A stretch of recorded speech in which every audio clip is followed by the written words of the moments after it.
Blade Runner fans, you're gonna lose your minds. Cyberpunk 2077 is finally here. This is a massive action-adventure RPG that looks like a first-person shooter. It's a sandbox full of possibility. But before you invest your time in this game, check out what the life paths are, what the gameplay is like, what other games influence this one, and who this game is designed for, here on Legendary Tactics.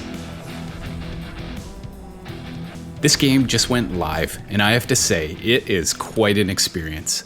The game lets you unleash all your carnal desires and lets the world fall away into total anarchy as you sink into this game. Just a quick warning that it's a pretty sexualized game. There's a ton of subversive phallic imagery all over Night City, and it's a little bit kinky. But if you're into that sort of thing, you're gonna love Night City. This is a spoiler-free review. I'd like to start by talking about the influences of the game. This is critical. So if we look at the game's influences, it's clear that it's designed for and inspired by Grand Theft Auto fans. The aesthetic, the color palette, and the android-like characters that populate the world are straight out of Blade Runner. If you take the Nomad path, you'll be essentially cruising Mad Max style through the desert in a heavily modded scrap car. This narrative is reminiscent also of Red Dead Redemption 2.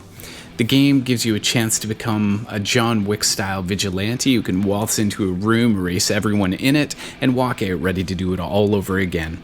So if you're a Keanu Reeves fan, you'll love legendary rocker boy Johnny Silverhand, and Reeves lent his voice, face, and performance to this game. So you can feel a little bit of William Gibson's Neuromancer throughout the story, and even some Philip K. Dick, especially in the Corpo life path. There are no surprises here. This is a cyberpunk game, so ultimately the game's source material is right out of a tabletop board game called Cyberpunk 2020 by Mike Pondsmith, and all of the lore comes straight out of that game.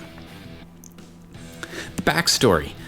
Right out of the gates, you get to customize what life path you choose. This choice gives you a customized introduction with unique dialogue and story based on your personal tastes. This will change your character's personal history and give the game some flavor for you. Your character is V, and this game is less about you and more about V's story. You can go with the nomad, who's the high plains drifter, the outcast from the desert, and heading to the big bad city. You start outside Night City and you'll feel like an outsider from the get-go. This is your Mad Max story. Or you can take the street kid option. This is the up-from-nothing hoodlum in Night City, born to the city, destined to die in the city. He's got lots of street cred and street smarts with plenty of connections and friends, and he's pissed off and he's ready to fight back. Your third option is the Corpo. This is your 1% technocrat who's vying to control a neo-militaristic megacorporation. You're in a high-pressured corporate job with lots of great military-grade gear. All three are anti-heroes, but this path feels a little higher class if that's your bag. This one actually reminds me of Android Netrunner 2, the living card game, which is a ton of fun. Depending on which narrative you choose, you'll start in a different district. This adds some replayability to the game. But the game also alters what your relationship is like with Jackie Wells, another character in the game. As the Corpo, Jackie is a trusted friend and partner. For the street kid, he's an ally after a deal gone wrong. And for the nomad, they pair up after a fight in the Badlands. Let's shift our attention to the gameplay. If you decide to mainline the game in a single sitting and ignore the side quests, you could probably finish this game in about 30 hours. But that completely misses the point. That would be like reading a choose your own adventure and reading 10 pages of a 300-page book just to get to the solution. The side quests sometimes seem a little disconnected from the main storyline, but this game is all about building a world of opportunity to explore. The point is not to beat the game as quickly as possible. It's to experience a world and immerse yourself into an RPG. The real value in this game comes from these side quests, so make sure you take the time, explore what you can, and have some fun with those. For a typical gamer who's enjoying their experience, the game will likely take about 100 hours. The open world metropolis, Night City, California, has 6 regions. You can explore the corporate city center, you can check out the immigrant-inhabited Watson, the luxurious Westbrook, the suburban Haywood, or the gang-infested Pacifica, and also the industrial Santo Domingo. If you like, you can also explore the Badlands around Night City. Throughout the game, you can hack, fight, chat, explore, jam, loot, cruise, hang, whatever you like. There's a lot in this game to explore. With a game like this, we also need to discuss graphics. Like every other game released this year, it looks fantastic.